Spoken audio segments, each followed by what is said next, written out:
Hey everybody, what's up and welcome back to today's video guys. And today guys, I'm going to be showing you how do you view GitHub code in a browser.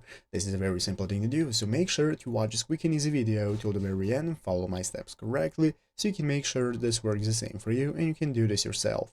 But yeah guys, let's get straight into it. So first things first, we're going to be opening up the official GitHub website. If you've not already, go to github.com, and after opening it up, you'll be greeted by the main page. So in the main page in the upper right corner, we're going to have the option to log into your account or go ahead and sign up for an account if you do not already have one. So once we have logged in, we'll be greeted by this home page right here where we can take a look at all the info we have, such as the repositories. We have our home page right here with all the home info we can access, and now we can get started. So let's go ahead and take a look at how we can go ahead and take a look at code in our browser. So basically guys, it's very easy. While we are here in our browser logged in, we can open up any repository that we want to take a look at the code for. So I'm going to open up this repository right here. That's going to enable me to go ahead and open up everything I need. Here is my section where I can take a look at my source code, everything we have. And basically guys, you can see here is the option that says code. Here is the green button that says code next to your repository that we can click, and this is now going to go ahead and enable us to take a look at the local code or the code spaces. So as you can see here, we can take a look at HTTPS,